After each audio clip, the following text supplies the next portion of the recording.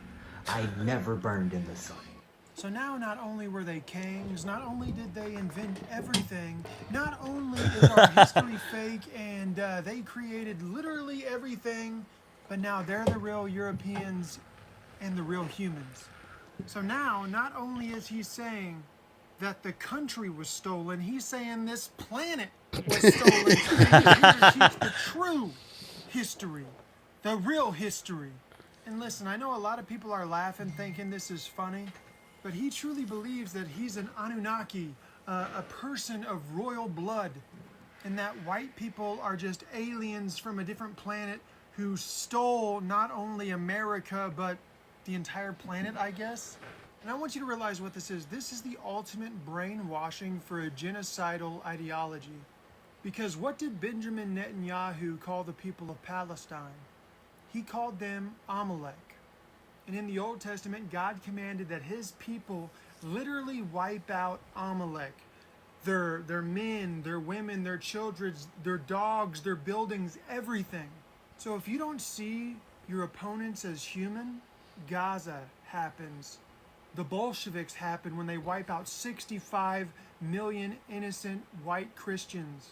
And this black, Hebrew, Anunnaki, whatever ideology is just another genocidal ideology, just like communism, that takes a group of people, like white people, and instead of putting them as the oppressor like communists do, he literally just says we're aliens and that they were the true inventors, that they were the true kings, that they're the true humans, and we're just not even of this planet.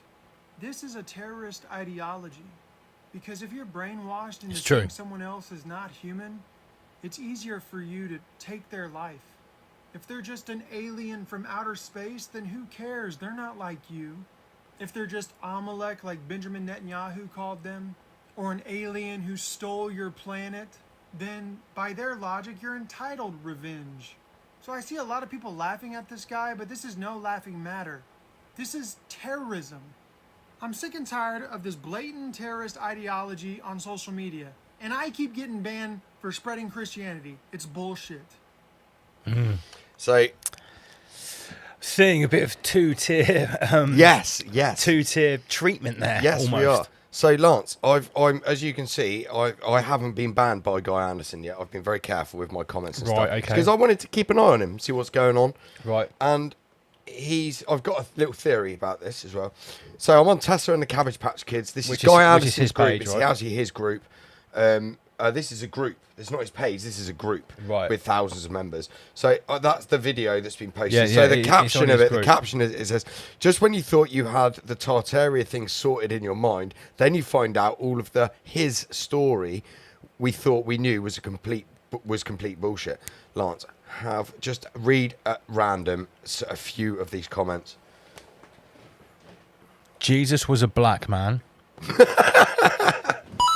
Black DNA is far superior to white DNA. Even the bastard Queen L Lizard Breath bowed to the true Maud royalty.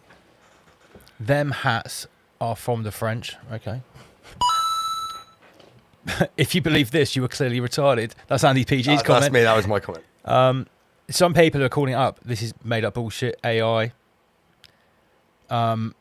With the average IQ of 70, I smell shit. Man, what on earth is a gollywog? I used to play a song called Gollywog's Cakewalk. P.S. Please, can we turn off racism rhetoric? T.Y.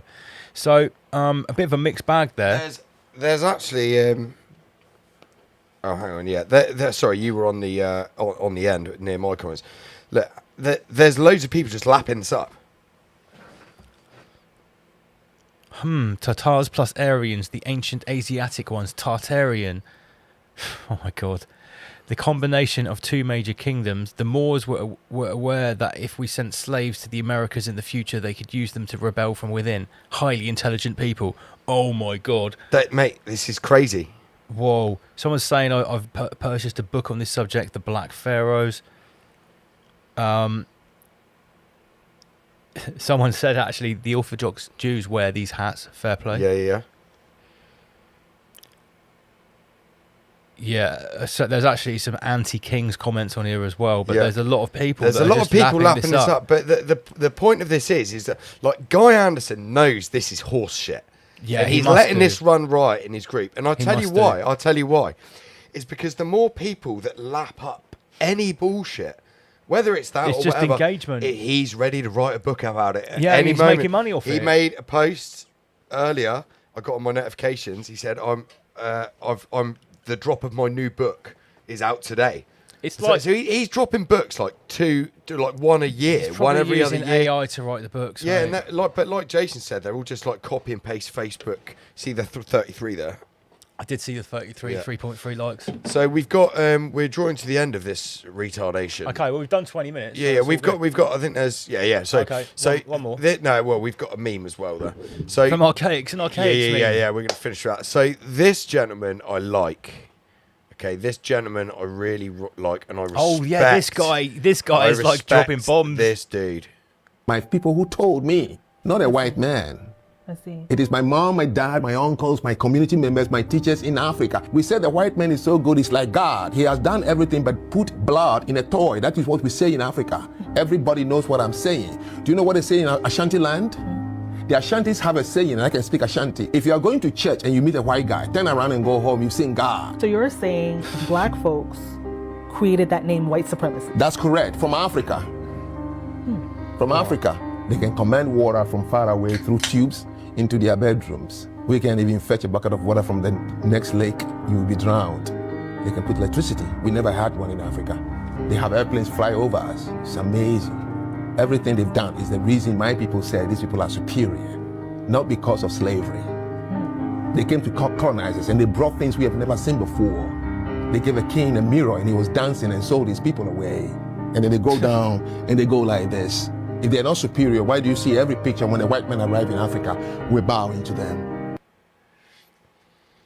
Wow. That's not a popular message, is it? That is not a popular message. That is not a popular message. But how's that going down? yeah, How's that going down on the Black Should we have a Podcast look? Network? Do you have a quick look at the comment? I didn't actually think to do it. Yeah, Let's- take it away, lads. You have a let me little- check some of these comments. So what is the page? Uncensored Society is the page. Let's have a look into this. So that guy's name is Franco Zanu. I actually follow him on Instagram on his private page. To be honest, let's just move on. Whites leave us, blacks heal. Okay. People forgot the good white people do and only judge us by our ancestors. But just imagine if we were the same today. See, that's still some mind control bullshit. Then they right would there. have the right to complain. Some people are liking it. This makes me sick. This makes me TS. This makes me sick. Some people can connect the dots and some others can't.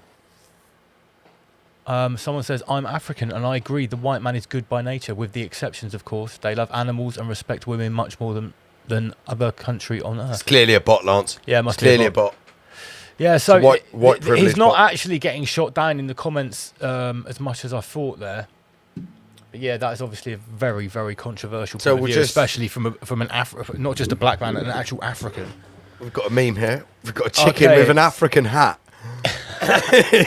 Lol, not going to be funny when that vapor canopy returns. So obviously that's Jason. But the meme is like, we was dinosaurs.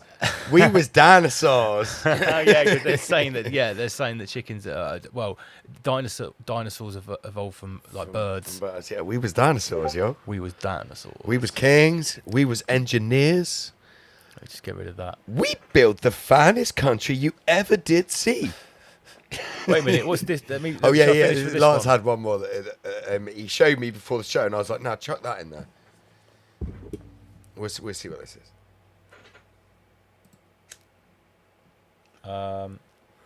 We should have. I should have put this like 3 in with the other white people that were. Right. Okay. Who says she does not allow her black kids to hang around white people.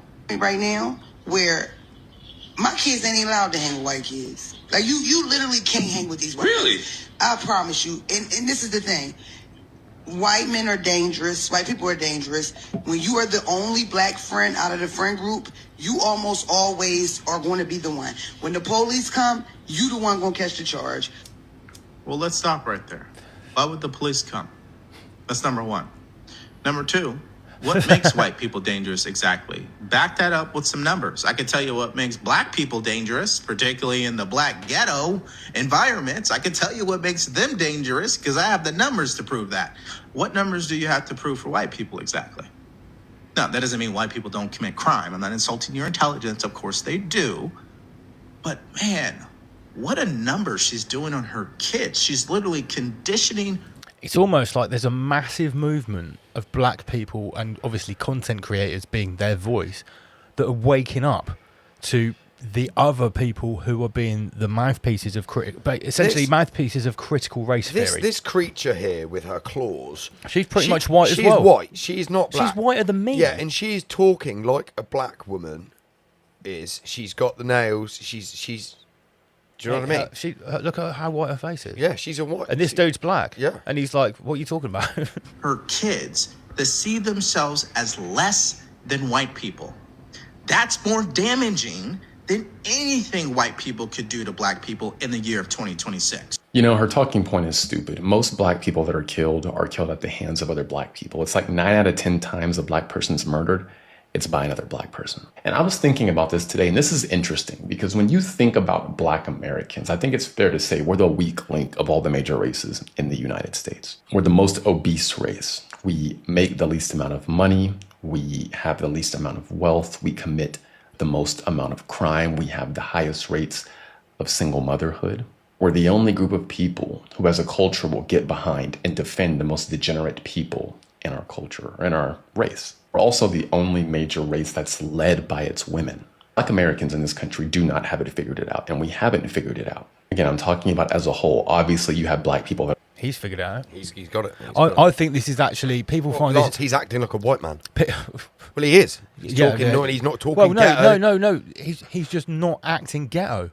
He's acting like everybody else in America, whether they're white, European, whether they're Eastern European, whether they're Latino and they're, just regular Americans. The thing is, people find this kind of content really triggering, but I actually find this super encouraging. I do. What this means is there's actually a revolution of black people, especially it seems to be starting in America, but it's they're having none of it, Lance. That are starting to sort of, this sounds well cringe, but actually break the chains of this fucking PSYOP programming. And we've said that each different group of people has their own particular shaped and tailor-made negative PSYOP, right? We've already talked about this. Yeah. But how encouraging is it that they're breaking through it? Yeah, because let's face it, if this guy was actually a statistically good... If most of the black community were like this guy, then all of their problems would be gone. There would be no issue. There wouldn't be any issue, would there? Yeah. This guy's you obviously haven't done him any favours favours by pausing it on this. No. That are doing the right things. But what I find interesting is black people, who of all the major races are the race that has things the least figured out, is the only group of people who vote for Democrats at like an 85-15 clip. Everybody else is far more balanced. Oh, I didn't say we pay the least in when it comes to taxes, and we get the most out of all the other races. Again, in proportion to our population size. Oh, and black Americans as a whole were net recipients, meaning we receive more from the federal government than we pay in taxes. So it's very clear our decisions and our culture are not where it needs to be. We don't make the best decisions. Again, most obese commit the most crime, no wealth, low income, receive more benefits than we contribute in tax revenue. And at the same time, we vote for Democrats at like an 85-15 clip. I think this lends validity to the idea that supporting Democrats is not the ideal choice, because the people who consistently are making the wrong choices are overwhelmingly supporting Democrats. Also, don't forget I have a free email newsletter. I send that out every morning. The link is on my profile. So just click the link in my profile. You'll see this screen. Go to where it says newsletter under precinct right there. Drop your email in, hit subscribe, and you'll be good to go. This is a black woman who says she does not allow her black not a black kids to hang around white. Josh, really retarded though. The people, the black people who have the ghetto cultural demon psyop working on them, which we talked about before. Yes. They would look at this guy and like call him sellout, a coconut. No. They call him a house slave or a self-hating black man. And Uncle Tom, a self-hating or black like man. Yeah. But you know, he's just worked out that there is a negative psyop, and he's broken free of it. So that was a very incredibly like 0.1% of my Instagram feed. Like basically, is that what your Instagram feed is like? Yeah, actually, I'm not like mine is not much different. There is so much race baiting on there, but so much anti-white racism. I'll drop this anecdote just before we sign off. Before we were just wrapping up a couple of joints in Lance's kitchen before we started recording, and I told Lance I've been working on this building site, just helping my mate out with a big job for we've got 8 weeks work there, and we're into our second week, and I was chatting to the brickies. There's about 10 of them, and they're old boys. They're like between like late 40s, most of them in their old boys. I'm mid 40s. No, for brickies, mate. You know, we lugging bricks around that age. They're old school builders, right? They're old school builders, and I didn't even have to say fucking anything. They volunteered all this information within 2 minutes of me being there. We were talking about the Jews. They were talking about the Jews. They were talking about the fact we live in a satanic paedophile cult. And I was saying, and they were talking. One of them, we were talking about the Jews want to abolish the white man, and I said to them, like, tell them about Luxism. I said to Lance, I was like, before, like, you would have to go and really look for this stuff. Pre-internet, you'd have to get some really fringe books, which would be very rare to talk about it, or go to a David Icke presentation or something like that. Yeah. And then the internet came out, and that you still had to look for this stuff. These are just regular people, like regular guys, absolutely completely regular people, and they're not occultists, they're not into stuff. And I said to them, I was like, how did you like get into this stuff? Because I've like looked into stuff since 9/11, and they said it's their Instagram. Their Instagram. It's mental though, because it's their Instagram. Instagram. The Instagram feed is radicalizing middle-aged white men to the fact that they are being demographically replaced, and there is a anti-white sentiment against. Instagram is directly giving them that idea. The thing is, normally you they look around and they can see it. You'd have to do like at least 110k, maybe 3.3 times around the lap to reach that level. To reach that level, now someone can scroll down Instagram and it just appear, and it just appear in a 30-second video that summarizes it with the right imagery and the right working examples. Because now the difference is, let's be real, Andy PG. The difference now is we have working examples in our face, shoved in our face every single day. Yes. You don't have to go to a David Icke book. You haven't got to go to some obscure website anymore. This is how, like, you don't even have to be interested in this stuff now to know about it. It's like I'm sorry, but Jason Bashir's hit the nail on the head, like with the apocalypse, the unveiling. Yep. Since 2020, and this is the other thing. Like, Josh is right about this. But my problem with Josh's sentiment is that he thinks that it's purely the algorithm which is giving people this worldview, and it's not in reality. Because, like, if you look around, like, it will confirm what the algorithm is showing you.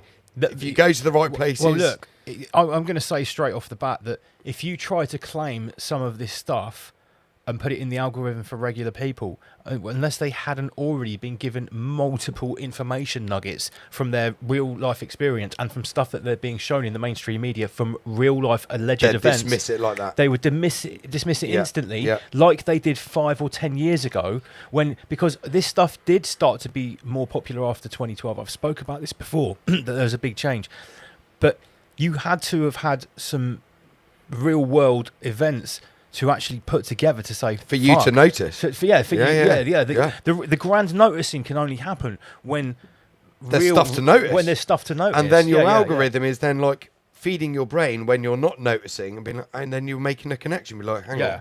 The difference is, so it's not being algorithm hidden, it's being shown. Josh, I agree. If you're watching this video, I do agree with you that the algorithm is radicalising people. It is. 100%. Mate, this video is going to be called White Privilege. He'll definitely watch it. But it is happening in the real world, my man. Like, it is a fact. It's like reality. What I was saying about Tommy Robinson, right? Sammy Best, a DJ, Sammy B, DJ, right? he's got Muslim family and stuff, so we always a bit back and forth about Islam. And he was saying about Tommy Robinson, saying he's brainwashing people with lies about Islam. And I was like, mate, with all due respect, I don't think you could be more wrong. The reason that Tommy Rabbistein is popular is not because he's saying any lies and brainwashing people. It's because he's saying what a lot of people are already thinking and are observing. too scared to say. Yeah. You know, whether he's captured by Israel or not, that's a whole nother conversation. Whether you think he's the biggest bell end in the world, that's again a whole nother conversation. It's kind of irrelevant at that point of the discussion. Yeah. Anyway, let's wrap this one up and get on to the next video. Word to you, Nizzle. Big up Patreon and big up all the people on YouTube that see it later. Subscribe to Patreon. Also, one last note: deport Terror Slim. Deport Terror Slim. If Rupert Lowe sees this video, deport Terror Slim.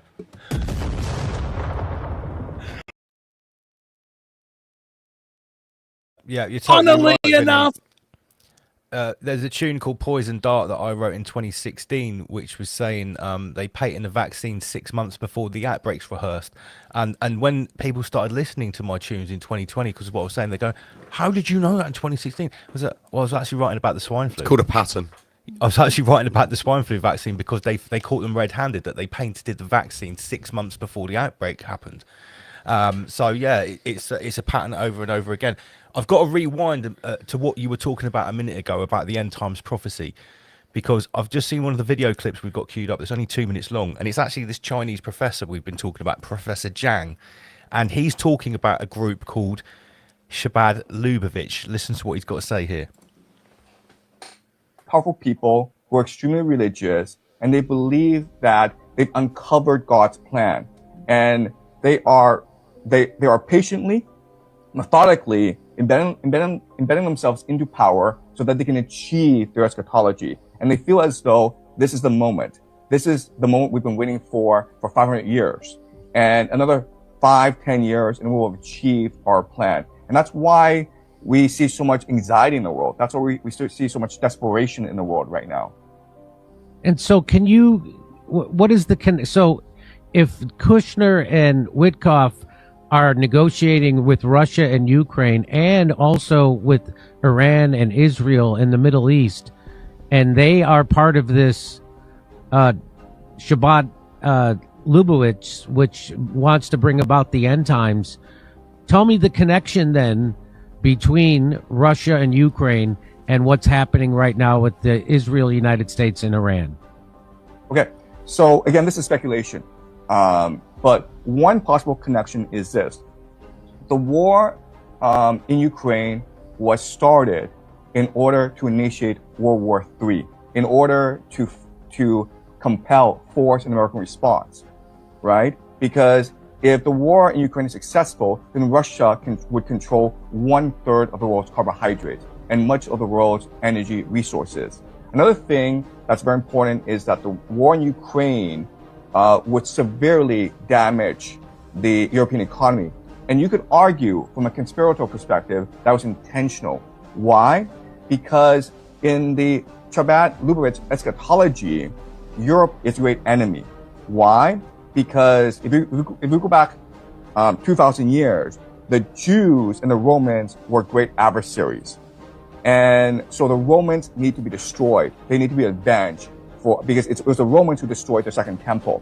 And who are the heirs and the ancestors? The descendants of the Romans?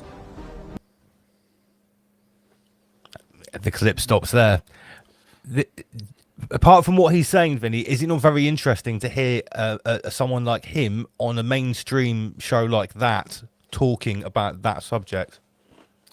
Yeah, there's going to be a quickening, but I've seen so many things like just start to get exposed, but nothing. Well, I think, Vinny, since 2020, we have been in the apocalypse, in the unveiling. I mean, just look at all those fucking Epstein files. 3 million pages came out. Like, there's all sorts of nasty shit in there for people like my mum, if she just wants to go and have a look online to find them out. You've got people like Piers Morgan interviewing people like Professor Yang here, talking about Chabad Lubavitch, occult Jewish secret society, working with Freemasons, 3-letter agencies. I think we are in an unveiling phase. maybe we've been in an unveiling phase like since forever. That more and more that more and more information keeps coming Well, out. like you said, a strangling. quickening. Yeah, and maybe it is, maybe it isn't. I mean, I remember 2 months ago when my friends were telling me, Vinny, this Epstein file is the thing. It's going to expose everything and the world's going to change. And I go, no, it's going to blow over in about a month or two. They'll do something. Oh, for sure. Of course it will. And then Iran comes along. Boom, boom, boom, boom. Oh, whoa, look at that. Well, hey, what about the satanic pedophiles in charge of the world? Are we going to do something about that? Yeah, but bro, look at the explosions. So there's a difficulty maintaining attention on anything in particular enough to make a difference before the movements get infiltrated and the opposition starts to be led astray. Yeah, no, I totally agree. I do, however, like this professor. Let's have one more clip. Because the Iranians are bombarding Tel Aviv and not Jerusalem, this is forcing the Ashkenazi Jews, the European Jews, the liberal, democratic, cosmopolitan Jews to leave for Europe, which now makes Jerusalem the center of gravity in the state of Israel. So these religious fanatics in Israel believe that this war is actually good because it will make Israel much more theocratic. It will abandon its facade of Western democracy and just embrace its theocracy. And these religious Jews believe that that is what God wants, I guess. That's what he's about to say. This goes back to what you were saying. Clearly racist. About people, the self-fulfilling prophecy, about this end times prophecy, Vinny. Well, let's say you had a playbook. Let's say it's not prophecy of stuff that is going to happen. What if it's stuff that you need to do in order to make it happen? Yeah. Right. Okay, let's look at the prophecy here. What have we got? Pestilence. Who we got in pestilence? Oh, we've got Jerry. Jerry's in pestilence. Jerry, come over here. What have you got in the way of pestilence, mate? How can you get diseases out there? Oh, well, we've got, I believe, several kinds of toxins that we can release into the food supply and the air supply and the water supply to make everybody sick. All right, we got pestilence covered. What about war? Who we got on war? Oh, there's Barry. Oh, Barry, what do you got for us? Oh, well, I think we can use our intelligence apparatus to make everybody think that everybody else is the enemy and control the information in such a way that nobody knows what is real, so we can invade anybody, anywhere, all the time, and constantly getting people to pay more taxes in order to pay for the war machine that is slowly enslaving them. All right, Barry, all right, we've got war covered. Now, you see, they've got guys who can do that. This is what Freemasonry is about. It's a recruiting center for the best and brightest and the elite peoples from the well-to-do families who have a lot to lose. They tap them on the shoulder. They say, hey, bro, do you want to spit on a cross? And they're like, no, I'm not going to spit on a cross. And they go, you made the right choice, brother. You are the best and example to us all. And they never get tapped on the shoulder again. And another guy gets tapped on the shoulder after he spit on the cross, and he goes, hey, bro, you want to sacrifice a goat? And he's like, sacrifice a goat? Nah, I'm not going to do that. That's horrific. And they go, we were just joking. You're the best brother of us all. Never gets tapped on the shoulder again. You see, you can't ascend through the levels unless you go through the initiation rites of the satanic cult, you see? And people will say, oh, but Freemasonry doesn't have any of those rituals. No.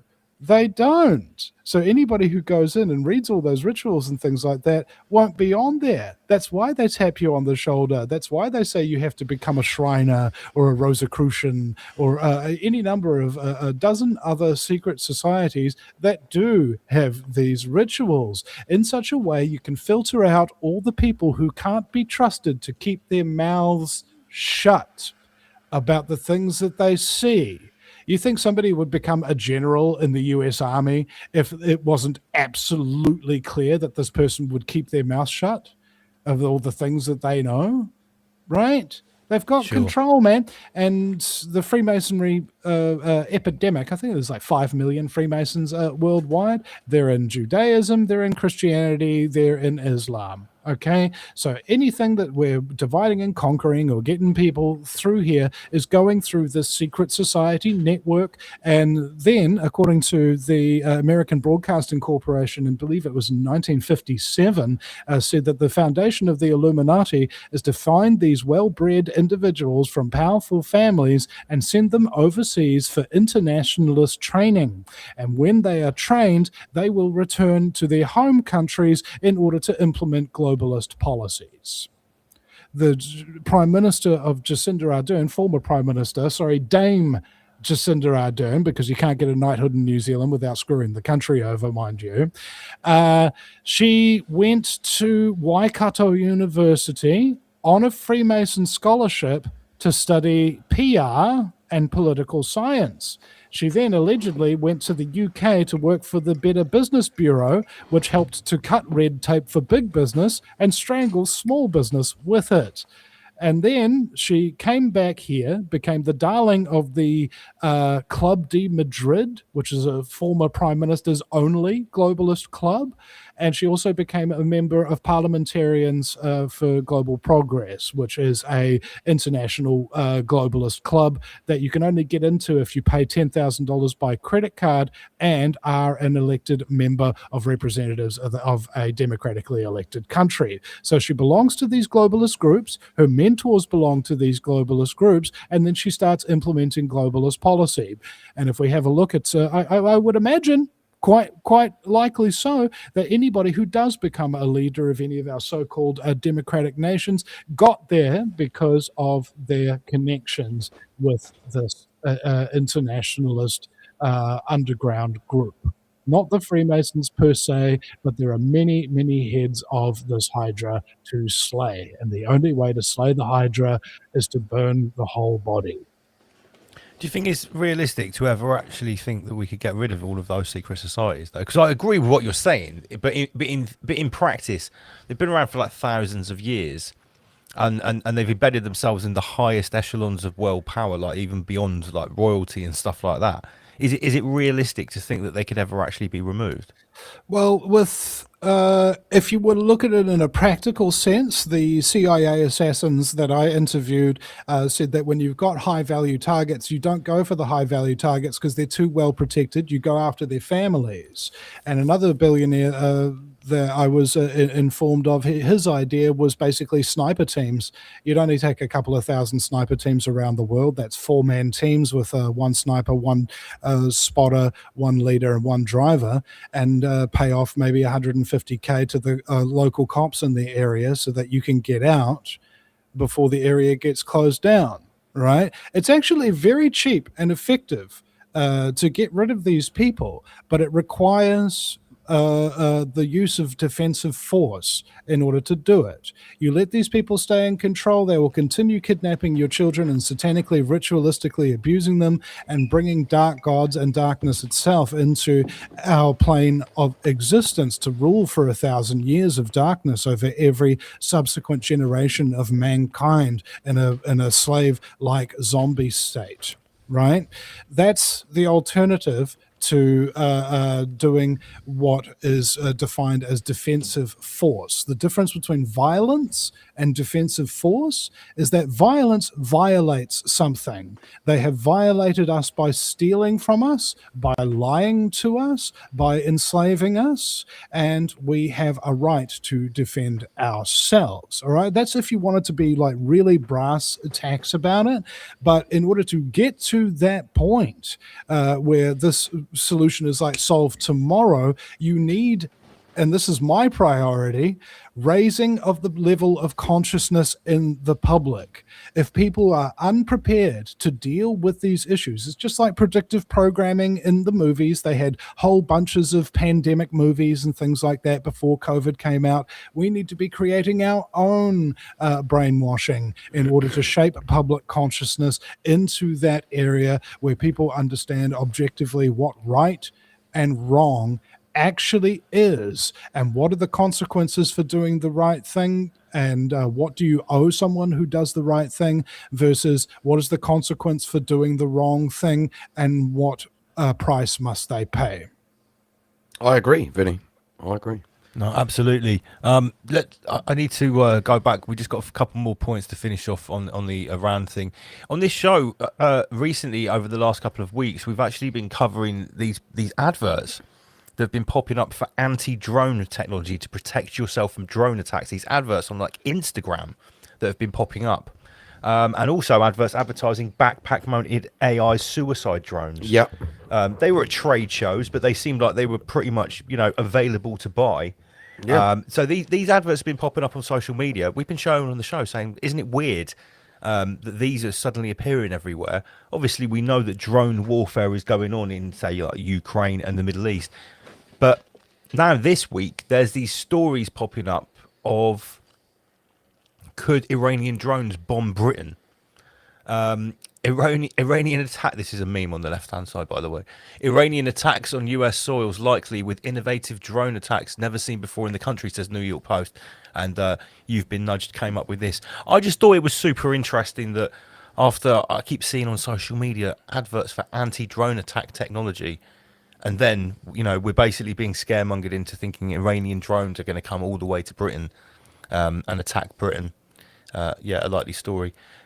This was an interesting. If I may, Go on. it just seems like a really great justification for everybody to have that put into their public consciousness, so that they start getting used to their own quote unquote defensive drones going around. Preemptive strikes, Vinny. Preemptive strikes.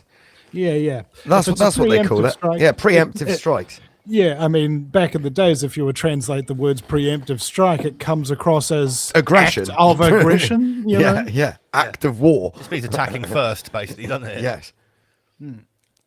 What did you have there, Lance? What was the next one? So, according to this infographic here, I'll just make it the full screen so you can actually see the bottom right-hand corner. This is a drone, funnily enough, photo of the Embassy of Israel, which is in South Kensington, and it's allegedly right across the street from an apartment block where Khomeini, the Ayatollah who was taken out, actually owns an apartment. Nice. What are the chances of that? Yeah. And at least 33-1. This was also sent to us by Josh. His brother is he says is a journalist out in the Middle East, and all of these attacks that happen in all the GCC countries like Oman and Dubai and stuff like that. They're saying that Iran is attacking them. Even the Professor Jan saying that. Apparently, the word on the street in the Middle East is that those like Iran is saying, why would we be attacking these countries? Like, that Israel is attacking them. It would make perfect sense. It's kind of the first thing that I thought. So it says here, Supreme Leader Khomeini says Iran hasn't targeted Turkey or Oman. In a statement, Iran's Supreme Leader says recent attacks targeting Turkey and Oman were in no way carried out by the armed forces of Iran. Of course, this could be a lie too. Or allied groups. He said they were false flag incidents done by Iran's enemy to sow discord among neighbours. I'm not going to lie, that was kind of the first thing I thought when they said that Iran was attacking all of its Muslim neighbours. Yeah, that doesn't seem to make any sense. What do you think, Vinny? Yeah, it sounds about right, your assessment there. Well, we were discussing on a Wednesday night show that we did on Patreon that we've been looking into crypto Jews recently, and it would appear that a lot of the Saudi royal family, they're actually crypto Jews. They're this group of they were called in the 1900s the Donmer, which mean those who turn converts to Islam from Judaism, and it's all to do with the Sabbatean Frankists that were basically told to convert on death because they had this Shabbatai Zevi, this Messiah, and following that Jacob Frank, and they converted. Some became Catholics, some became Muslims, and that is the story of how the House of Saud were actually formed.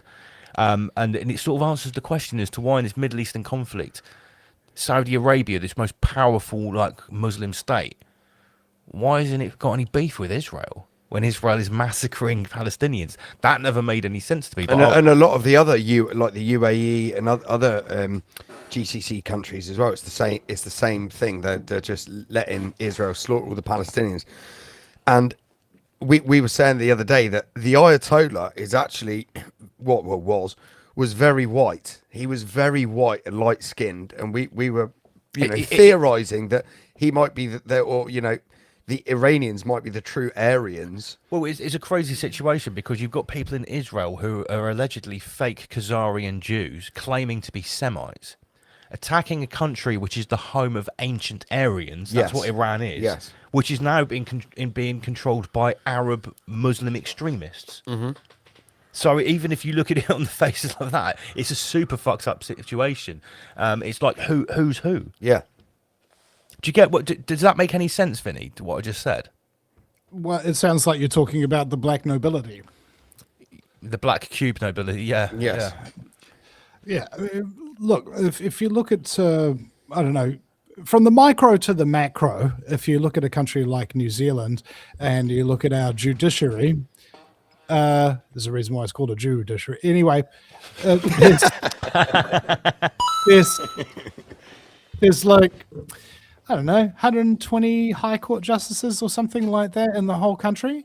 And like nearly 100 of them are related by first cousin at least, including 2 of the Supreme Court justices being a husband and wife, kind of thing. So it's a very incestuous little thing. And if you piss off the wrong person, suddenly they all know each other and they'll all come at you. So it makes no surprise to me if, for example, the leader of Iran was part of a secret society or a family, or the leader of Saudi Arabia or something like that, that all tied into this one global network that we call the black nobility. Absolutely. Yeah. Well, no, we're totally down with that.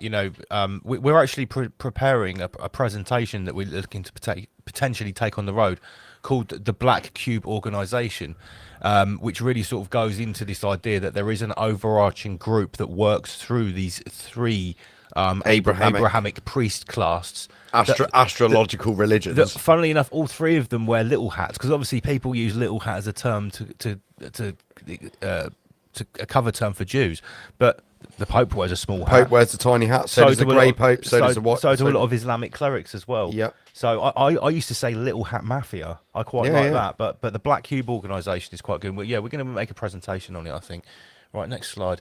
So one of these things with this Iran oil conflict is that the Iranians have basically said that anyone who kicks out the Israeli and US ambassador from their country will have access to the Strait of Hormuz. They've said that. They've made that statement. And Spain. They've removed that. Spain are the first to say, we want some of that Strait of Hormuz action. We want to get the oil flowing again. And they've apparently kicked out the ambassador to Israel. I don't know if they've kicked the US one out yet. No. But at least they're 50% of the way there. I think Trump did say something along the lines of like, fuck Spain. Oh, right. Yeah, I'm sure. And on the lines of maybe a little bit of rebellion or kickback, there's 2 stories here. This guy Joe Kent is the director of the National Counter-Terrorism Center, and he said he can't, with good conscience, support the ongoing war in Iran. Iran poses no imminent threat to our nation. It's not clear why we started this war due to pressure from Israel. It's clear we did start from pressure from Israel and its powerful American lobby. It's been an honor serving under POTUS. He's resigned. He's basically saying there's no point in us doing this. We're being pressured by Israel and the American lobby. So I thought that was quite interesting. That is the director of the National Counter-Terrorism Center, Joe Kent.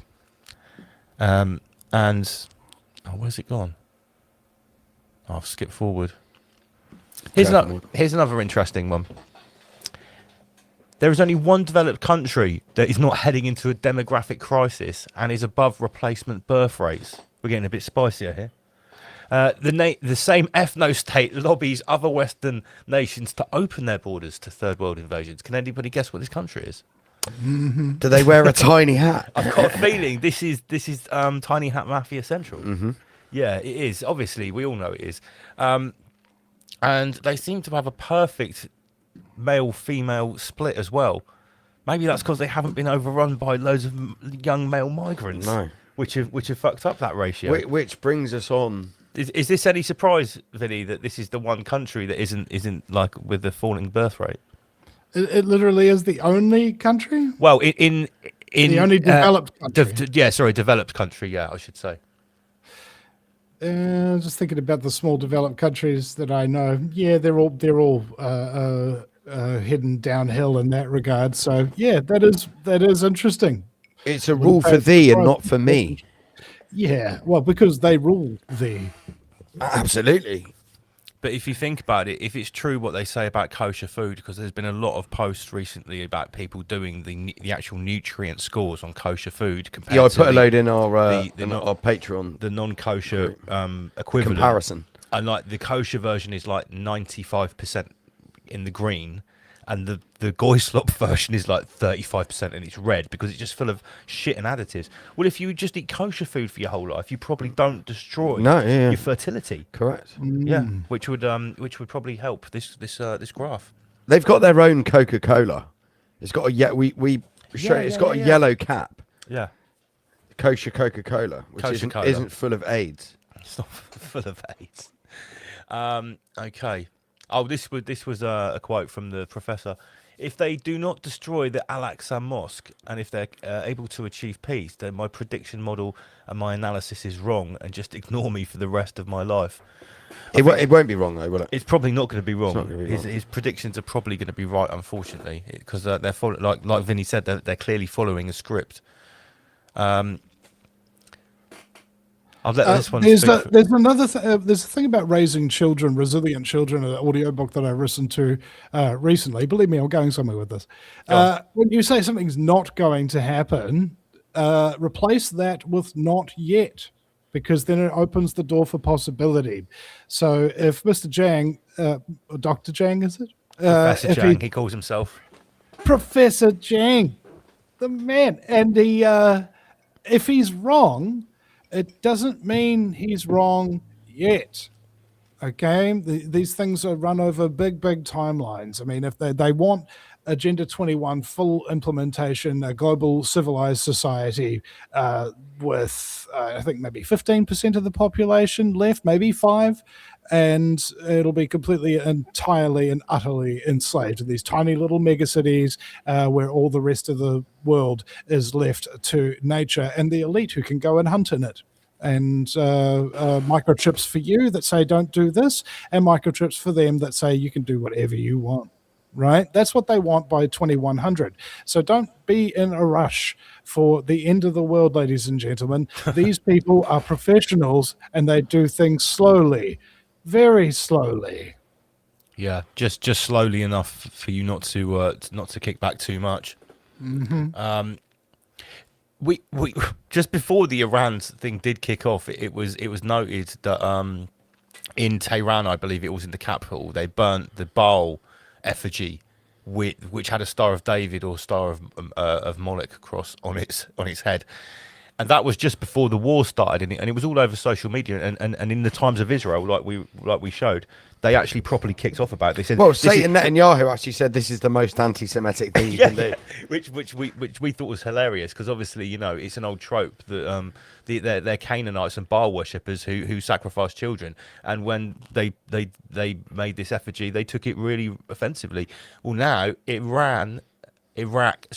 after Iran did it, now Iraq and Mexico have also burnt an effigy of Baal. Well, it says here Pakistan has joined Iraq, Iran, and Mexico. Oh shit, Pakistan too. In burning the child trafficking demon Baal with the Star of David on its forehead. So these are global anti-Baal protests now. This is getting so biblical.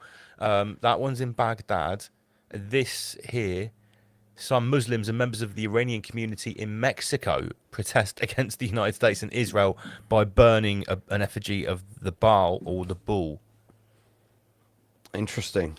I would have thought that like a couple of years ago, if you told me this was going to happen, there'll be like no, I didn't have this in my this wasn't on my conspiracy board, cards. No. What have you heard of this, Vinny? Yeah. Did you know it was in 4 other countries as well? Because I only found this out earlier today. Yeah. This is the first time I'm hearing of it. Yeah. So it looks like the world is uniting against Baal and burning effigies, which we find nonetheless quite interesting. Right, next subject. This is one of these contentious subjects that keeps coming up, and I'm frankly tired of talking about it. But the reason I'm going to talk about it again is because it keeps getting shoved in our face. It's the whole Islamification thing of any Western white country. I don't know if you know, Vinny, in the UK, they've just passed a new law which basically sort of makes it illegal to criticise Islam. I haven't read it enough. Whether it's an individual Islamist or just anything to do with Islam or the Prophet or anything to yeah, criticise. so we sort of, I think this happened about 2 weeks ago. We sort of have anti-blasphemy laws in the UK now. That's the problem, because blasphemy is subjective, you know. Yeah, what yeah, might yeah. be considered blasphemy might not be considered blasphemy for you. Absolutely. Yeah, and these ones are really loose. A lot of content creators have actually read them and said these are so loose that The Jewish lawyers have worded the legislation so loosely and vaguely that it can just be tied to anything. So you could basically just criticise someone you who could is get a Muslim. You could get a kebab after a night out down the pub on the way home. Say, "Oh, I don't like the flavour of that." Bang, you're in jail. that's how it can happen. That is literally how it can happen. Right. So, while we've had anti-blasphemy laws, these are just a selection of things that I've seen that have actually turned up on my Facebook feed. Right.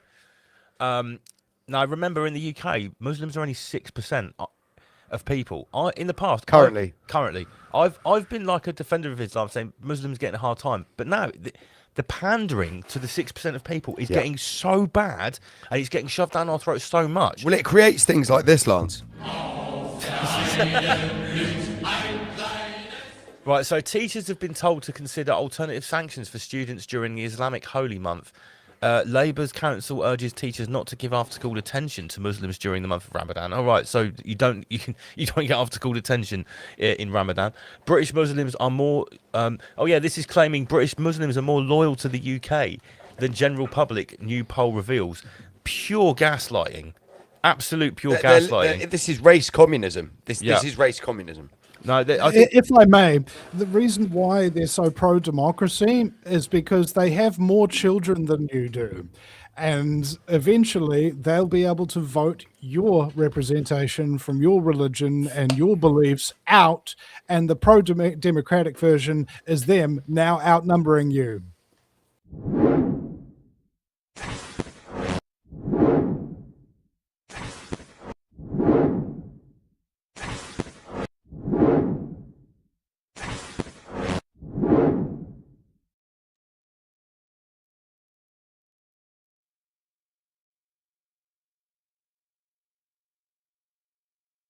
Long before man roamed these lands, there was a war in heaven. The victors declared themselves gods, while the vanquished were renamed Titans, and forever imprisoned within the bowels of Mount Tartarus.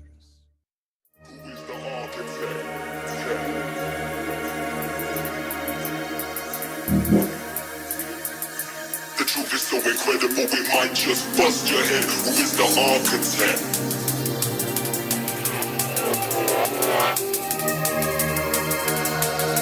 The truth is so incredible, we might just bust your head.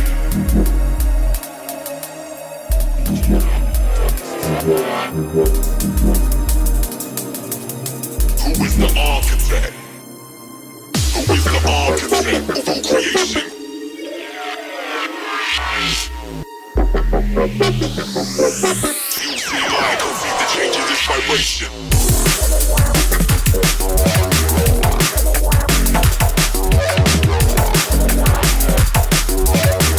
Who are the architects? Who is the architect?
it, put you through the service.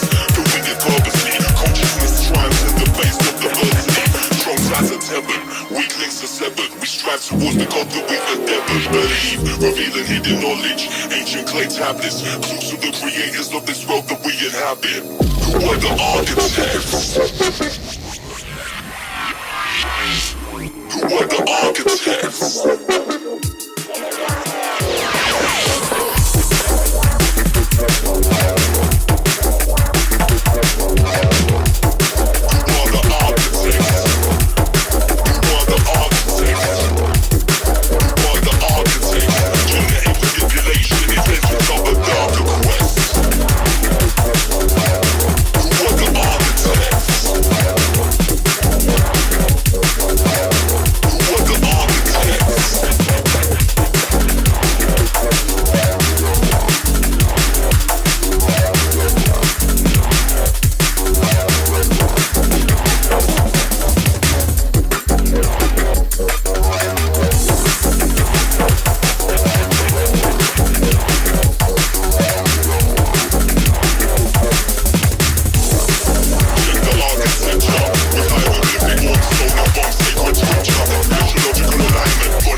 Hello, Neo.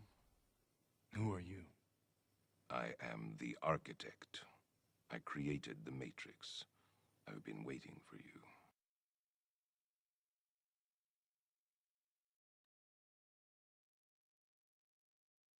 Yes, which has already happened in some parts of the UK. In Birmingham, the entire council is all, I think it's like 80% Pakistani, but it's like all Muslim.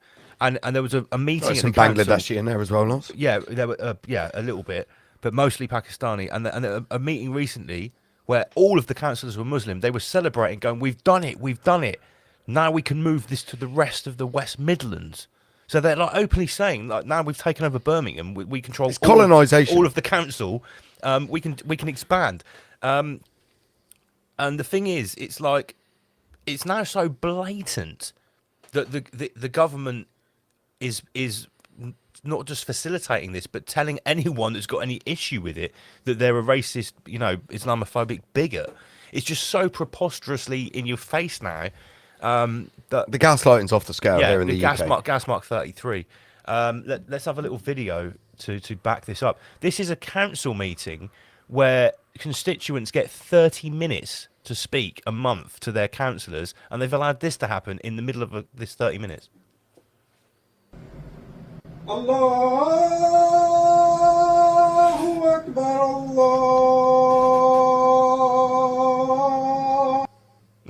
Now, I've got no problem with anyone practicing the religion or anything, but they're saying here, Bristol City Council are having a call to prayer sang out in Arabic at a full public council meeting.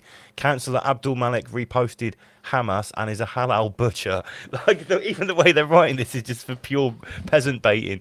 It's clearly racist. Is this appropriate? This is only 30 minutes a month that the public can speak, and this is being used for Islamic worship. Listen, I'm not surprised that people are getting really pissed off. You fucking bigot, Lance. And not, I'm just at this point. You're a bigot, mate. Am I? How dare you say that? Am I getting You're straight to radicalised? jail? But like bigot, I said, racist, Islamophobe. I've always. The problem is you're a fucking retard. Thank you, Mark. I've I've always tried to be very reasonable about this stuff, but now it's getting to the point which I feel like just absolutely just fuck off. This is just totally ridiculous. The ideology is there, and it's in the hadiths, which is like 80% of Islamic law. You know, like imagine if the Bible only had like a couple of verses or something, and all the rest of it was kept secret from the rest of the people who are exposed to Christianity. That's what Islam does. By the sword or the womb, they will conquer you, right? So imagine for a moment your culture is about, hey, anybody do whatever you want, just as long as you don't hurt nobody and don't damage anybody's property. And then you go out and you accomplish X, Y, Z different tasks, and you improve society that way. But if your ideology is get into positions of power, take over and conquer everybody and convert them to your way of thinking and punish them if they don't convert. Yeah, that's a problem, Vinny. That's a problem. Is a society, the religion of peace, right? It is a religion of war. It is at war with the infidels, right? Period. That's all there is to it. You might say, oh, but I know a few Muslim people and they're really nice. Yes, they're nice now. But as soon as their leaders start to tell them what they can now do and what they don't have to restrain themselves from doing because they've got the power to do it, they will do it, because to not do it would make them an infidel, and they could be killed, right, for apostasy. Yeah, no, absolutely. And you know, I've made that argument in the past because I've got some friends that are Muslims that are, I mean, they say they're Muslims. They eat pork and do recreational drugs. They're not true Muslims. They're not observant. Just being friends with me would be haram to a proper Muslim. So they're not real Muslims, but they say they're observant. And I've made that argument in the past. But you can't get away from the fact we have Muslim influences in the UK, which are hardcore Islamists. One's called Mohammed Hijab, right? They've got millions of followers. They go down to the Speaker's Corner. They've got crowds of thousands of young Muslims around them, loving what they're saying, and they're justifying having sex with prepubescent girls in the street. They're justifying the 9-year-old Aisha. Vinny, openly. we've got a fan of the show. One of our viewers who sent us a message from he's having some beef with one of our other viewers on social media, and it got a little bit out of hand. And this guy sent who was calling Rise Above racist, calling this guy racist. We're all racist. He sent this guy a message saying that he was going to get a gang of Muslims black Muslims to rape him. This was a white English guy said he was going to get his gang of friends of black Muslims. No, first of all, he was mad with us because he thinks that people that watch his show are sexist or racist or whatever. But his flex was, my black Muslim mates will come and rape you. And we're like, what kind of fucking nutcase? What kind of a flex is that? Would boast about having friends that are rapists, for starters. That's just absolutely bizarre. So this is how dark this is getting. Yeah, Play the churches. So you just said about the critical mass point about taking over, Vinny, right? Well, check this out. Wow, this is absolutely breaking news. If the Green Party win, it is in their policies that they will abolish Britain being a Church of England country. Wow, this is really gathering steam, isn't it? What do you think about that? Let me know in the comments. I know. No. If you don't know, Vinny, the Green Party in the UK are a new coalition of far left extreme retards. They're race communists. And Islamists. So you've got people that are trans with multicoloured hair in the same party as hardcore Islamists. And this is their policy, that if they get in power, this will no longer be a Church of England country. Isn't the clue in the name? Yeah. Church of England. Yes. Yeah. It'd be like fried chicken migrating out of Kentucky. Well, these are full race communists. These Green Party. They're UK communists who are cozying up to the Islamist invaders. what the communists figured out is they have a term called useful idiots, Yes, right? So yes. you get somebody who believes in the cause, really believes in the cause. Doesn't matter really. This kind of is a catch-all sort of thing. Regardless of what cause it is, you can brainwash people to support that cause, even if the eventual plan is to betray them and have them executed for the plan that they helped to bring into fruition. Right? Which has happened time and time again in history. Yeah, the heads of the Nazi party and people in critical positions were executed after the Reichstag fire, which was, Germany's 9/11 to justify their control ultimately over the German population. So if you have a look at what is happening nowadays, you would be confused. But if you have the context of history behind you, you know what they're doing. Absolutely. We've seen it time and time again. And it's just pattern recognition. Yeah, nothing more, nothing less. What else have we got here, Lance? Oh, just on the same note, what's this? So sometimes I like to juxtaposition headlines next to each other that have come out like the same day. So the most protected group in the UK at the moment, who's been pandered to really heavily, represented by this woman, Nadia Hussein, thinks she's suffered from BBC discrimination. She should try being a white man, says the reporter. And then on the same day, you've got this guy on GB News getting condemned for saying that genocide against white people is on the rise in the UK.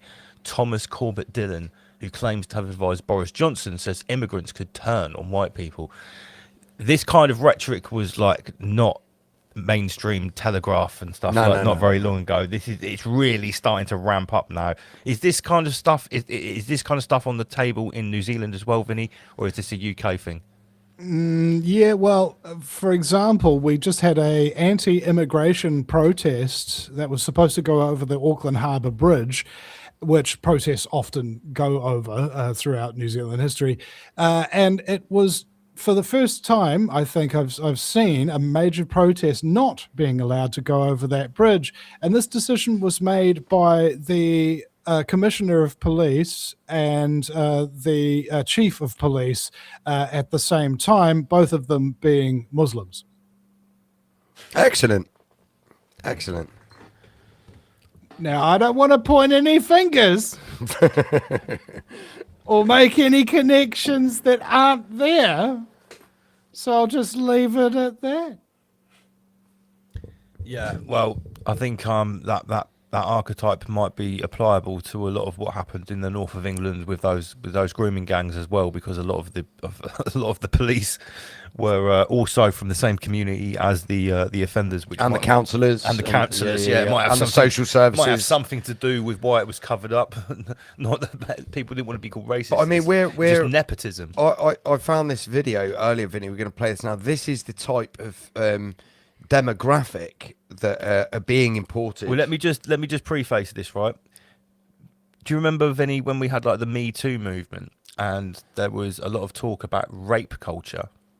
And it was a buzzword, rape culture, this. And you know, these certain talking heads on TV were actually trying to convince us that there is a rape culture in the West where rape is clearly illegal, and you know, the vast majority of men have no want to rape anyone and know that it's very, very bad. But these people are trying to make out there's actual culture of it. Who's put this? Did you put this video? Yeah, I found it. I found it yesterday. We found this video, and this is really quite shocking, because obviously now with all the migrant 19 crisis and the huge increase in sexual violence, we have this argument about is this demographic being imported possibly a little bit more rapey than your average native? Yes. Well, let's check this video out. This is happening in Delta State, South Nigeria. If them see any girl, then go rape her. And that's what they're doing. Groups, hundreds of men are running around. Zorro Raping Feast thought They down call it all a females raping are to stay festival. indoors. Running around molesting and raping girls if they're seen outside. This happened in South Nigeria. You can make any argument you want. Why should we accept people from cultures and places that behave like this? Just what he says. If you see one wave like that, He says they run. they really close come out like so many things. He says they run for their life. I can't show everything because it's Instagram. There are a lot of videos out here that are quite graphic. If I show them, I'll get banned. But listen to what this one lady says. This lady is crying for help as a group of men gather to rape her as part of a Rape Day festival in Ozoro, Delta State, Nigeria. The life of a Nigerian woman where men are allowed to rape you in the name of culture and tradition. And it's not one man, or it's not two men, three men. It is communities of men running around raping and molesting girls that are alone. Why should anyone in Europe be expected to take in people like this? Why are we opening our doors to cultures so different from our own? The world isn't rainbows and sunshine. I don't want to hand a life to my daughter or my grandchildren one day that resembles more of this than it does what I got to grow up with. No colonization is making them run around rape women. That is their own people doing it to. No, this is obviously quite ugly that videos like this even exist, and this is even an issue. I've never heard of a rape festival. I have a never. legal government like. Well, I don't know if it's government sanctioned. No, but no, it's well, obviously no one's but stopping. No, them. no one's stopping it. I've never heard of a rape festival. Yep. You learn something new every day on Rise Above Live, ladies and gentlemen. You know, you're welcome. Listen, we're not trying to suggest that everyone from Nigeria goes to a rape festival. Maybe it's part of the Delta region where that part of I've got no idea. That's the first time I've heard of it. But listen, that is clearly a thing, and it is clearly an issue that at least is a question that needs to be discussed. That if there is this uncontrolled migrant 19 boatman crisis that seems to be never ending, that's happening, The radical mariners, or the Soros caliphate or whatever, that's happening to all Western countries, and the door is open to that. Is it really any wonder that we're seeing an increase in like the statistics about sexual violence towards women? Is it any wonder? Have we completely undermined our own cultures to the point where we don't value our own culture, right? So we don't really have community anymore. Like, are you surrounded by your neighbors that you talk to and hang out with basically every day? Not really in the main, are we? All right. Our communities not really. Yeah, our community has just been completely torn apart, and whereas their communities are so close knit, they're actually going around raping people together as a pastime. They're that tight knit that they're raping people together. Oh, no, as a community pastime. They are so tight knit that in England they actually had houses with chalkboards outside with the names of the Muslim men who would use that house to rape English girls. It was like an honesty bar, no? They had to tick it off. Yeah. Yeah, and at the end of the week, however many times you used it to rape English girls, that's how much you had to pay in the rent of that house. That's right.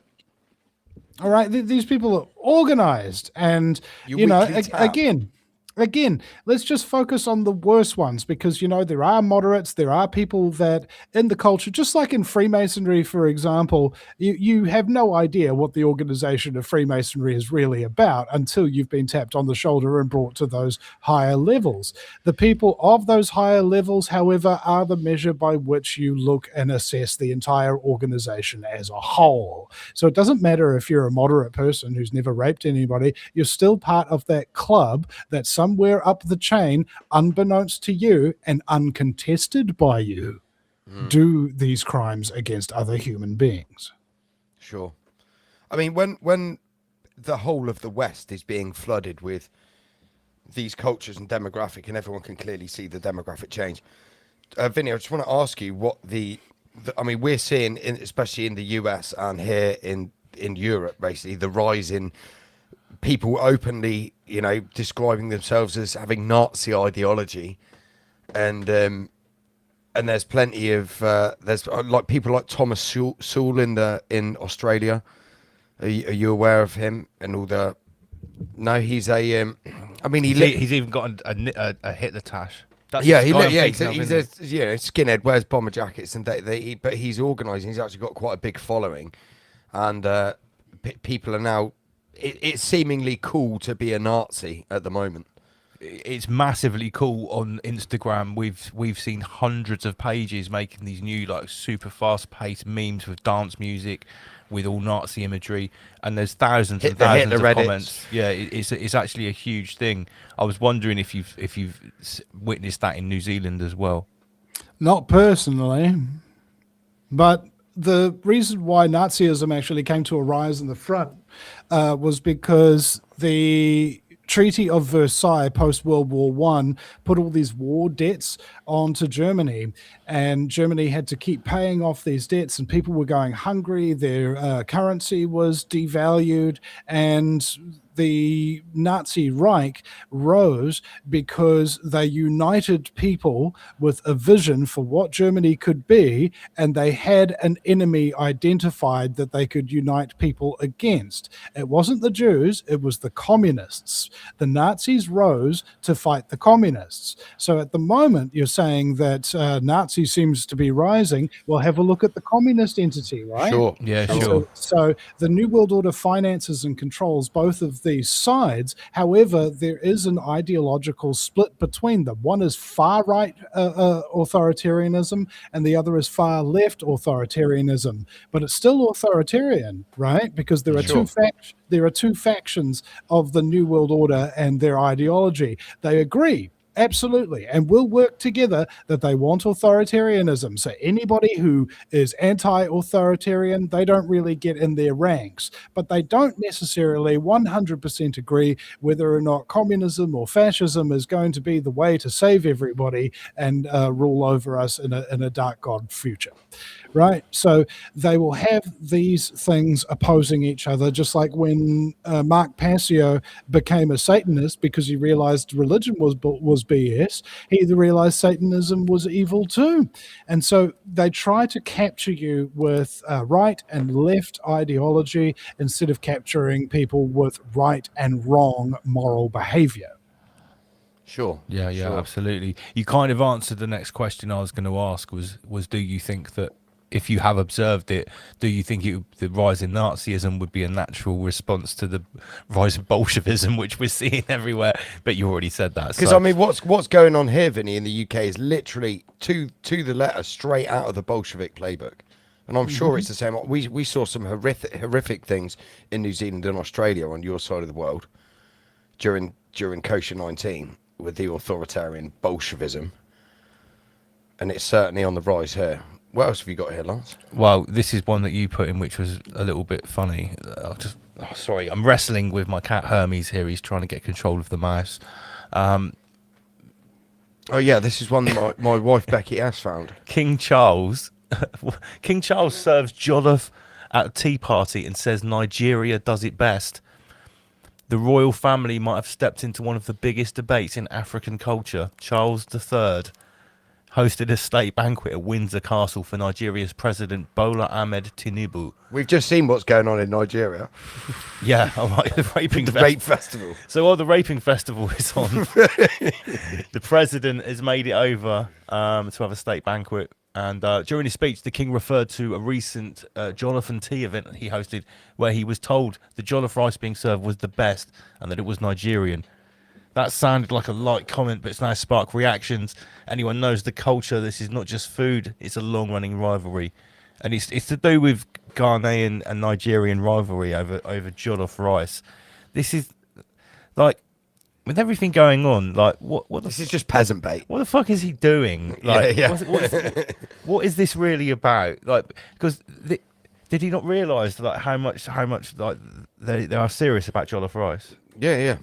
Right, there are black people from Africa in my extended family. They'll kill you, mate. And when we go to a barbecue, I saw it straight away. I was like, let me try that rice. Let me taste it. I was like, this is the black people rice. This is absolutely banging. And my mum and auntie, like my mum especially, is a very proud cook. So let me taste that. She's like, what's in this? Who made this? And I was like, guess who made it? This is jollof rice. It is the most tastiest rice ever. Have you had it? No, I don't think I have. It's like it's just got so much seasoning and spice in it. But yeah, they basically have wars over this jollof rice about who does it best. And now King Sausage Fingers has weighed in to the melee. King Sausage Fingers, I read as well, was just hosted a meat-free steak banquet for the same Nigerian people. Oh, because they're vegetarian. Because they normally do a steak banquet at, at Buckingham Palace or whatever, but he's hosted, obviously, vegetarian, so they've done a meat-free steak, so a digital steak. Oh, a 3D printed steak. 3D printed steak from Israel. I thought that stuff was finished. All the companies had collapsed by now. No, they'll push it on. Nobody wants it. Nobody wants it.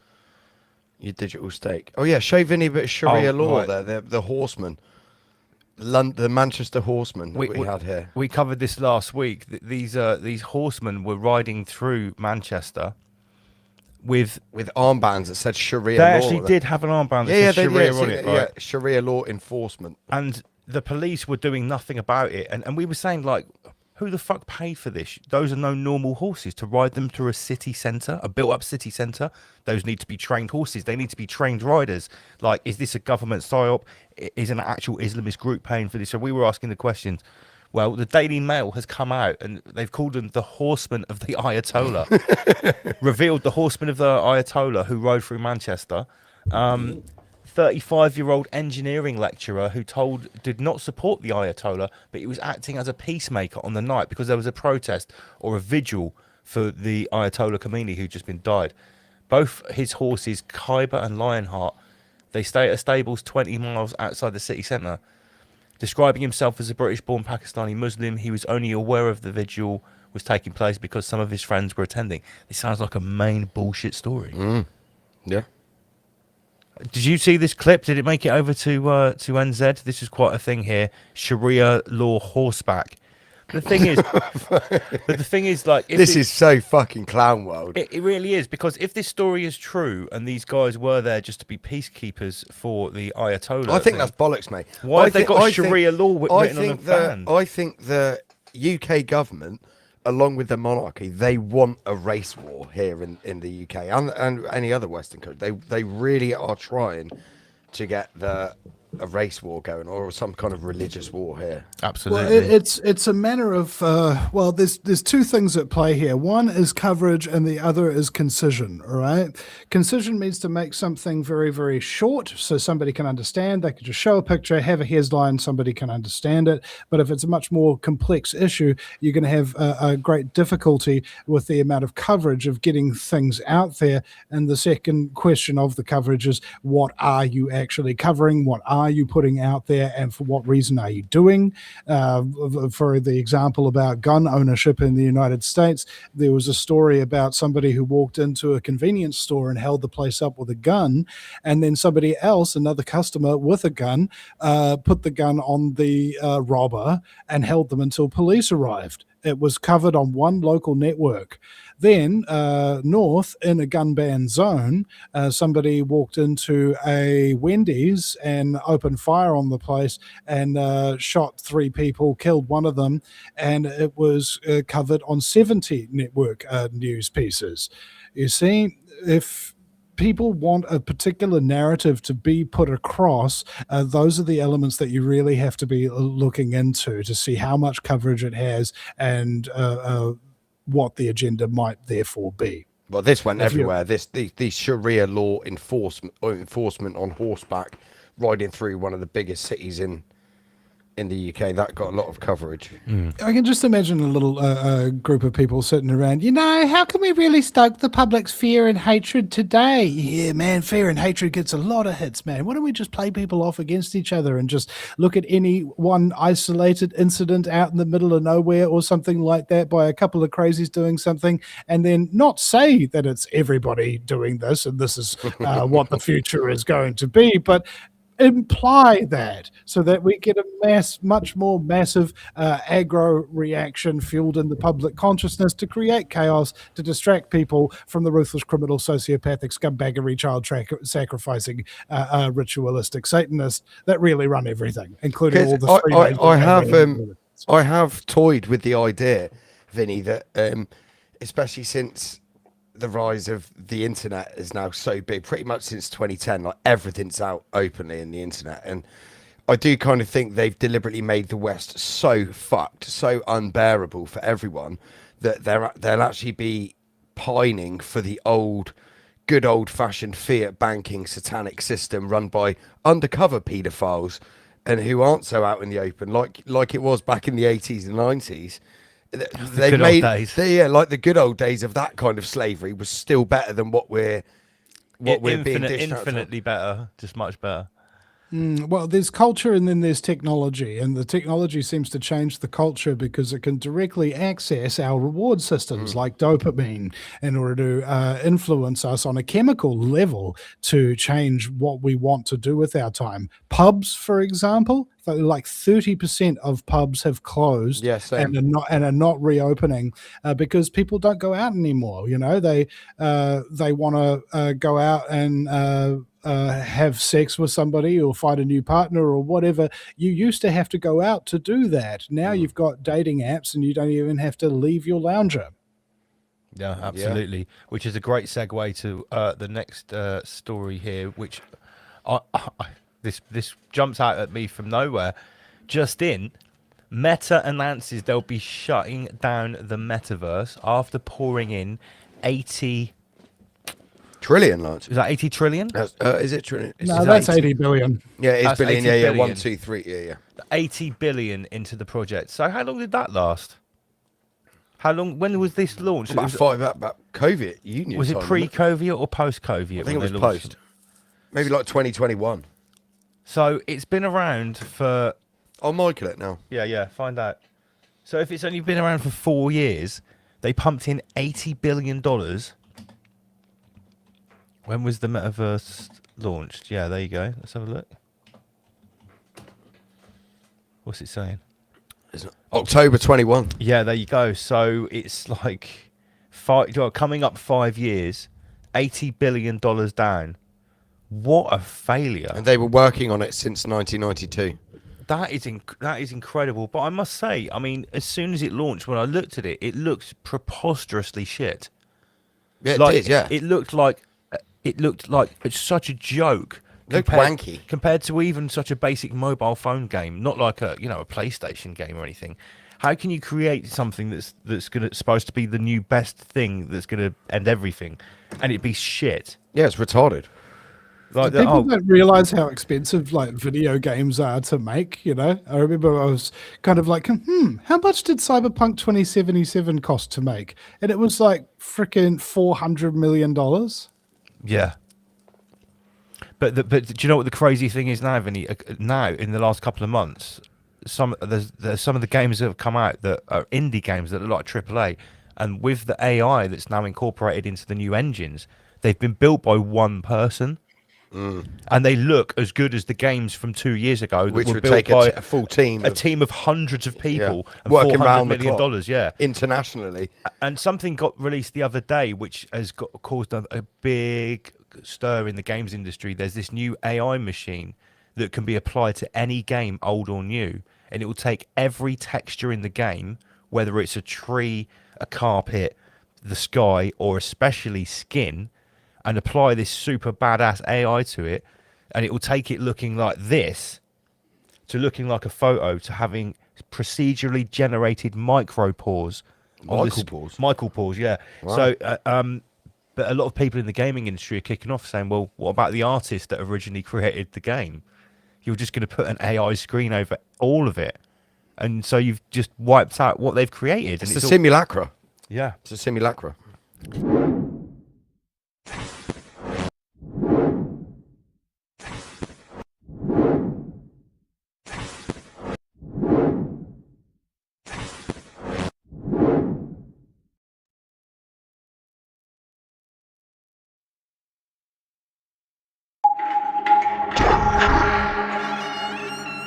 Born into a life of suffering.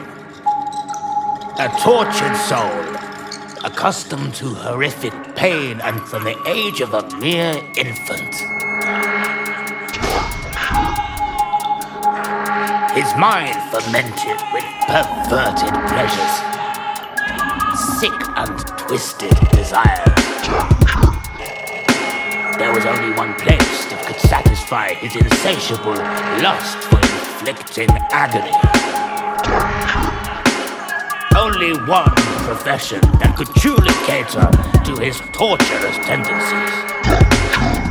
So, he sought the dungeon, and he became the Dungeon Master. Ominous growls from shadowy corners. Acrid breath on my neck feels warm. Trapped with the monster deep in the dungeon. But the monster, at one with his darkness, my true form. I'm hearing deafening screams from the echo chamber. Deafening screams, these cries of anguish narrate the night. Devilish themes, no movie trailer. Darkened hearts fade far from the light. Growling demons haunts me relentless. Holding Christ, falling empress, howling heathens, calling endless. Ritual torture forms an excess futile. Escaping the pain, it's brutal. The crusades in vain to be truthful. It's fight or flight and it's crucial. I survived this night. Beware of the dungeon. The Dungeon Master. Beware of the dungeon. The Dungeon Master. Beware of the dungeon. The Dungeon Master. Evil, twisted, nightmare crafter. Blood runs cold, heart turns dark. Blood drips congealed in the dirt. Forms red mud, but you're feeling the hurt when the carnage occurs. We let the demon speak and then hang with his words. Mesmerized by the evil inside. Hypnotizing all people alive. Energizing the feeble device. Life in the dungeon's extremely deprived. And it's dark in this dungeon. Around every corner the evil's abundant. Hope is redundant. Treacherous being spread of dysfunction. They feed on your soul for their luncheon. Leaving your dough, prepare for consumption. It's the ravenous huntsman. Right arm hold your carcass triumphant.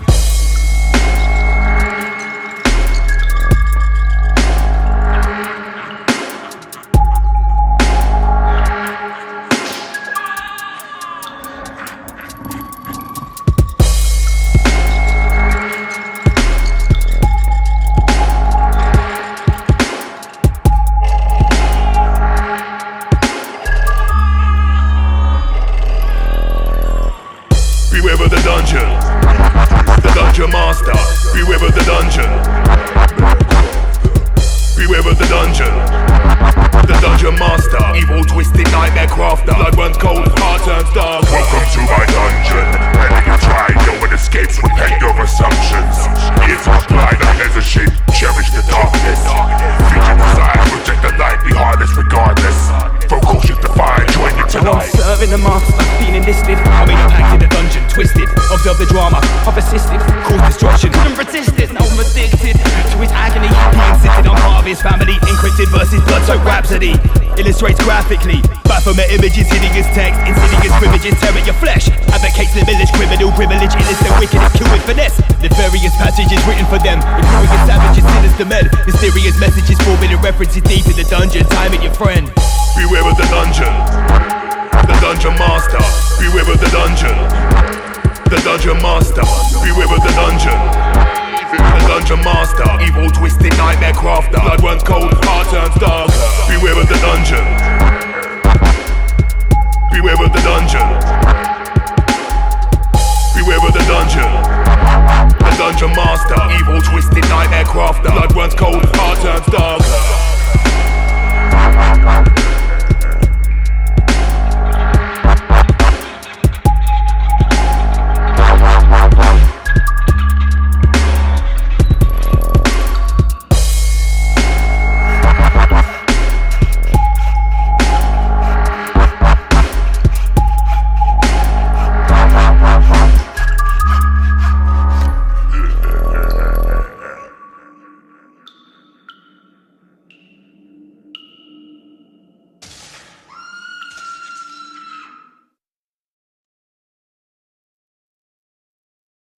Yeah. It makes me think about how, that Benjamin Netanyahu video, if there's an AI for it, how many doubles does Netanyahu have? Oh, yeah, for sure. And how long is it going to take them to train one of his doubles before he could really pull it off and pass it off and just like, sorry guys, I was very upset when Israel started getting bombed. I didn't die.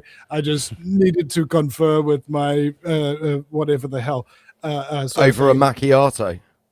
Yeah, and he'd just come back. Like when Osama bin Laden was dying of, I think it was kidney failure, and he was in the American hospital in Saudi Arabia where he's being cured for this. Apparently he died there before 9/11 had happened. And then after 9/11, new videos of Osama bin Laden would come out where the guy just keeps getting younger and younger, and his beard just keeps getting less gray and more black, kind of thing. So, yeah, never underestimate how much and money will be spent and how much effort will be made in order to keep people who have a reputation alive after they're dead. Yeah. So, right. We've already got about 15 minutes left of the show, guys. Here's another one which has come out this week. We've Which still got I saw this one. Yeah. I was under the impression that chemtrails had already been admitted. I thought that it was already sort of like out there, but allegedly not, because people have been, reposting this all over the place. CIA accused of poisoning the sky with toxins as files expose secret weather control agenda. It's not really secret though. It's been available for years. Well, it's been available. my but- childhood. I did in every girls' school. It's just thinking about this. The best documentary I've ever seen in terms of trying to encapsulate what chemtrails actually are from a historical kind of context was Frankenskies by Matt Landman. Oh, funny enough, he's actually on the show next week. If you go from, I think it was 3 minutes 14 to, I think it was 17 minutes 50, that opening of the documentary with all of the evidence and everything all played out. Like when I had him on the show, I was like, dude, the editing, everything is so masterfully blended in. The amount of times that you have to rewatch things when you're editing just to get them just right. And it was like a full 15-minute stream of this boom, boom, boom, boom, boom. It was just so good. I was like, man, how did you find all that stock footage from all the Navy test groups and all of this kind of stuff, just weaved it all together for you in chronological order? Like this is our weather control in World War II. This is our weather control during the I think Vietnam. he's actually working on a Frankenskies too. Oh, really? As well, yeah. Yeah, I need to get in touch with Because Matt. he's been on the show. We've had him on twice before. I think we've had him on 3 times. Have we? And he's coming on again next on Friday. Do you know what? I had a Facebook message argument with someone who'd come to one of our events once that used to watch this show, who was upset with Matt Landman because he didn't get booked to play at his chemtrails gathering. But he started trying to say that Matt Landman's a shill. Where did he come from? And look at his name, Landman. That's a dead giveaway. He's looking up to the skies, but his name is Landman. And this guy was trying to convince me that he's an operative. That Matt Landman was a psyop. I was like, dude, this guy's like the world's leading expert on chemtrails. He's like literally made the fucking documentary. He wrote the book, and he's like, who's he to put on this chemtrails gathering? I was like, yeah, he's the number one dude. To be an expert at anything, you have to be obsessed with it, and Matt is very obsessed with chemtrails. Yeah, he's the chemtrails dude. But he's not just into that. He's into No. He knows a lot. He knows everything. Like about the EMF clothing that he put on sale and stuff like that, so that you can wear stuff and put your phone and stuff and have hats and everything that are actually protecting you from Wi-Fi radiation, which is a literal tinfoil hat. Yeah. Well, silver laced sort of stuff, but he's quite an extraordinary dude, and he has a lot of interesting little pots on the boil, as entrepreneurs often do. Mind you, entrepreneurs have identical symptomology as people with ADHD, because people with ADHD don't have ADHD; they have entrepreneurism. Interesting. Excellent. That's a good message, because a lot of people are being sort of groomed into thinking that it's they have what you can call ADHD or one of these conditions, or entrepreneurialism. They need to be drugged, they need to be medicated, whereas actually how dare they? Yeah. Whereas actually what they're trying to tell you is a condition or a disease is actually potentially an advantage. What's this, Lance? Got on the screen? Well, I sort of should have showed this earlier on. It's not particularly interesting. We already knew that Japan was very, very based. But this new Japanese Prime Minister, she doesn't really look all that Japanese, actually. She might be mixed race. Japan's Minister of Economic Security, Kimi Inada, says immigrants should stop whining about racism. It would not exist if people simply followed our laws and local customs. Wow. Do it in a Japanese accent. No. Go on, do it. You wanted to. You did want it. No, I'm not going to do it. I know I'm you not going to wanted do it to. I know now. you My Japanese accent is quite good. So yeah, Japan is obviously it's always like that country that the people sort of look up to for being like super clean. Everyone's very polite. Well, I'll go and see. Yeah, I'll you're go off to see. Japan. Have you ever been to Japan, Vinny? No, but I had a Japanese girlfriend for 2 years in New Zealand. Was she super nice and polite? Yes, she was. Yeah. Vinny, can I ask you a question about New Zealand? I worked in Auckland on some super yachts for a few months, years ago. And my favourite restaurant, Baduzzi, the Italian restaurant, is that still there? I wouldn't know. No? You don't go to Auckland? Are you still in Auckland, Vinny? I'm in Auckland, yeah. You are in Auckland. I'm just not a restaurateur. No. It's right by the marina there. Maybe not. You could just Google it and find out. I could Google it. I could do that. Vinny, we've kept you for approaching 2 hours now, and we've come to the end of our slideshow. I would like to thank you for once again joining us here on Rise Above TV. It's been interesting as ever. What time is it there in New Zealand? Shit, give me a second. Nearly 12. It's 11:48. Oh, not too bad then. So will we your first appointment of the day? Yeah, I managed to get some sleep, and then I woke up and I was like, "Oh my god, I got a show!" And then and I even turned up early, didn't I? Well, yeah. So it's like, yeah, even though I thought it was going to be on at 9:30, but it started at 8:30. Because remember, this isn't this nearly second hour I've been here. I was also here an hour beforehand, so it was almost 3 hours. Yes. It's always a marathon with us, mate. You know, and like Julian Assange, I too occasionally need to take a wiki leak. Absolutely. Well, we won't keep you anymore, but just to remind people where our viewers can get more of Vinny Eastwood. My home address, if you want to come over. No. The VinnyEastwoodShow.com. That's Vinny with a Y because it's the most important question. And Eastwood, like, go ahead. Make my news. And you can listen to the Vinny Eastwood Show at Vinny Eastwood NZ on YouTube and Vinny Eastwood on Facebook and BitChute and basically most of the platforms where you might think of Instagram and X, etc. There is a Vinny Eastwood variant lurking around somewhere. Could be working at Burger King, spitting on your onion rings. Guess who's Vinny, you've been great as always, mate. Thank you very much for joining us, and enjoy the rest of your day.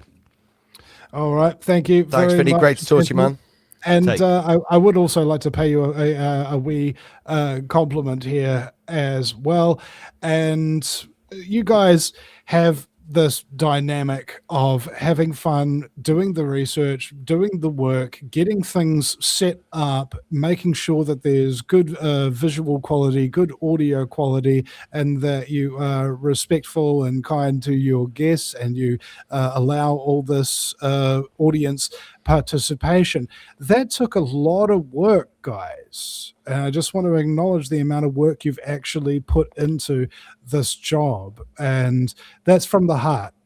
Don't let it go to your head. Thank you very much, Thank Vinny. you very much, mate. That means a lot, Vinny. Great to talk to you, sir. Thank you, dude. Thank you. Rise above. Rise above, generate, rise above, extinguish fear, rise above. What a lovely heartwood compliment. Yeah, from it's very Vinny nice. Eastwood at the Very end, nice. And yeah.